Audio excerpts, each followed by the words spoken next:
consistencia, su peso atómico, sus propiedades químicas y podría tener las mismas aplicaciones industriales si no tuviera la detestable propiedad de liquidarse con el frío y evaporarse. Esperaba el químico que, añadiendo 3 o 4 billones de presión, obtendría una sustancia más durable. Otro alquimista machacaba en un mortero los estambres de la flor de lis, adicionaba bilis de oso polar, y espolvoreaba la mezcla con granalla de selenio o molibdeno. Enseguida envolvía este menjurje en barro de coque, y lo sometía a las descargas eléctricas de una bobina de Rumford de 20 metros de largo, y obtenía una sustancia amarilla y metálica que decía ser oro, pero que tenía el inconveniente de oxidarse con la sangre, y disolverse en el amoníaco. Pero yo, que adoraba el arte y la ciencia antiguos, que había leído los libros vetustísimos de Flamel, Paracelso, Cornelio Agripa y otros muy notables alquimistas, sabía una receta segura para obtener el oro, receta que leí en uno de esos libros en nota marginal manuscrita, que traduzco del latín para que el lector, caso de encontrar el principal ingrediente, la aproveche si quiere hacerse rico. Tomarás un cabello de mujer rubia, rubiculnae foemine capellae, y lo pondrás durante 5 lunaciones a remojar en un matraz con una dracma de ácido muriático. Cuando se haya disuelto pondrás el matraz al sol, pero solo en la época en que Venus es estrella matutina, Venere stellie matutinae s, para evitar que sus rayos nocivos, letalium, toquen el matraz. Enseguida echarás en el líquido media dracma de sangre de drago, media dracma del licor que resuda el laurel, y llenarás por fin el matraz con agua marina, aquae maris. El todo lo dejas a evaporar en lo más oscuro de una cueva salitrosa, cava nitrosa, y al cabo de un mes encontrarás la mitad del matraz lleno de un polvillo de la color del licopodio, que es oro puro, aureum vere, y que fundido en un crisol te podrá dar hasta el peso de 5 ducados. Figuraos qué enorme fortuna representaba la cabeza de una mujer rubia. Pero es el caso que así como se había acabado el oro, se habían acabado las rubias. En el año 2279 los mongoles y los tártaros, esas malditas razas amarillas, habían inundado el mundo y malogrado las razas europeas y americanas con la mezcla de su sangre impura. No había rinconcillo del mundo a donde esa gente no hubiera llegado y estampado la huella de su maldición étnica. No había un rostro que no condujera un par de ojillos sesgados y una nariz chata. No había cabeza que no estuviera cubierta de cerdosa y negra cabellera. Con verdadera rabia esos salvajes macularon la belleza europea, como para anonadar lo que ellos no podían producir. Quizá para asegurarse así las victorias del porvenir. Esa raza se extendió por el mestizaje, como una hiedra inmensa que hubiera cubierto el mundo, y al cabo de 3 siglos apenas había uno que otro ejemplar de raza pura. La belleza germana, el tipo griego, la gentileza italiana, la elegancia francesa, la corrección británica, la gracia española son hoy meras tradiciones de las que solo en los libros antiguos se encuentran relaciones. Unas que otras familias de montañeses habían conservado los rasgos primitivos de las razas europeas, que el inmundo mestizaje malogró. Así, por ejemplo, mi familia había conservado, hasta hacía 4 generaciones, la pureza de su raza. Pero mi bisabuela se había casado morganáticamente con un acaudalado fabricante de aeroplanos eléctricos, de perfecto origen afgán. Por libros y papeles de familia sabía que mis ascendientes habían sido rubios como el sol, que de las 4 ramas, 3 se habían mezclado. Una, la mía, con sangre afgana, otra con las de un mestizo chino y la otra con la de un sastre samoyedo de origen manchú. La 4ª rama se ignoraba qué suerte había corrido. Mi padre me decía, cuando yo le hablaba de la rama perdida: esos parientes son unos estúpidos que tienen la chifladura de la pureza de la sangre. Me lo decía en esperanto, que es el idioma universal. Yo, a pesar de ser mestizo de afgán, a pesar de mi color bronceado, sentía en el fondo de mi sangre el aristocrático orgullo y el amor a la belleza de esas razas añejas que la ola asiática envolvió y anonadó para siempre. Y aplaudía íntimamente el aislamiento de esa rama que había ido a esconder, en oculta cueva o inexpugnable montaña, los últimos rezagos de su estirpe. Pobres pueblos europeos. Un tiempo fueron formados por razas viriles y dominadoras, cuyas energías, en constante acción, se desgastaron y decayeron rápidamente. Ese fue el momento en que la raza amarilla invadió el mundo, como una luz gigantesco se amalgamó, se fundió con las razas vencidas y extinguió para una eternidad el espíritu antiguo. Todo lo que habían progresado las ciencias, habían retrocedido las artes, pero no hacia Grecia sino hacia la caverna del troglodita o al kraal de la tribu salvaje. En ese cataclismo de los bellos ideales y de las bellas formas substituidos por nociones utilitarias y concepciones monstruosas, solo en uno que otro espíritu retrógrado, como el mío, había un regreso psicológico a las nociones antiguas, un sentido estético añejo, un salto atrás en el gusto por los ideales y las formas que la ola de sangre infecta había sumergido en el olvido. Tenía la obsesión de buscar por todas las regiones de la tierra la rama perdida o ignorada de mi ascendencia latina, en donde aún se conservaban los rasgos de la antigua belleza. Sentía vivo, avasallador deseo de contemplar una de esas cabezas rubias, que solo podía ver en los grabados de algunos libros de la biblioteca de curiosidades de Tombuctú. Pero debo declarar, en honor de la verdad, que gran parte de mi afán era debido al deseo de realizar el experimento de alquimia que había de hacerme uno de los hombres más ricos.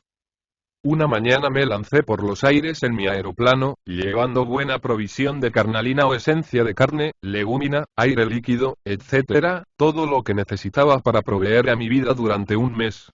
Crucé e investigué prolijamente las serranías y valles de Afganistán y la Tartaría, las islas de la Polinesia, las selvas y cordilleras de la América Austral, todos los vericuetos de la accidentada Islandia. En todas partes encontraba la maldita raza amarilla que había inficionado a la mía, y se había extendido sobre el mundo como una mancha de aceite. En la gran ciudad de Upernavik, fue donde encontré la primera huella de esa familia que yo buscaba. Por los vetustos papeles de la familia sabía que mis antecesores europeos se llamaban Oulot. En un paradero aéreo de Upernavik oí en el libro fónico de pasajeros este nombre pronunciado por una voz extraña. En varios paraderos oí la misma palabra. Y aún en un hotel más adelantado vi, en el espejo fotogenófono en que se inscriben la imagen y la voz de los pasajeros, vi, repito, la figura de un hombre de unos 50 años y de 2 mujeres, y oí, al tocar el registro, lo siguiente. Inoulot, mujer e hija, esto en esperanto, últimos vástagos de la raza gala, esto en francés, pasaron por aquí el 18 de marzo de 3028, con dirección a Cabo Cane, orillas del mar Paleocrístico, 87 paralelo.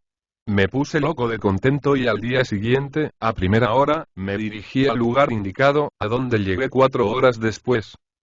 En la puerta de una casucha embadurnada de sulfuro de radio, que la hacía en extremo fosforescente, había un hombre cuyo rostro era el que yo contemplé en el espejo registro del hotel. Yo había aprendido 3 lenguas muertas: el español, el latín y el francés. Me acerqué al solitario individuo y le dije en este último idioma: Señor Oulot, vos sois mi tío, y vengo desde Tombuctú, solo por conoceros y saludar en vos al último vástago de nuestra gloriosa y malograda raza. Bienvenido seas y sobrino, me respondió, con aire huraño y desconfiado. Ya me conoces pero dime, pues si eres de mi raza lo disimulas, ¿por qué tu rostro es bronceado? Mi padre es afgán. Mi madre era una Oulot. Cifro todo mi orgullo en la porción de sangre materna que corre por mis venas. Dejadme, tío, vivir cerca de vos para que seamos los últimos jirones de esa raza que muere con nosotros. Ya. ¿Y no reflexionas que ya en tu sangre hay la mancha asiática? Oh, tío. Pero conservo sin mancha el espíritu de vuestra raza. Bueno, quédate si quieres, pero te advierto que en mi casa no hay sitio para ti. Y me quedé efectivamente. Hice que unos samolledos me construyeran una casa a unas 50 leguas, o sea 3/4 de hora de viaje en aeroplano.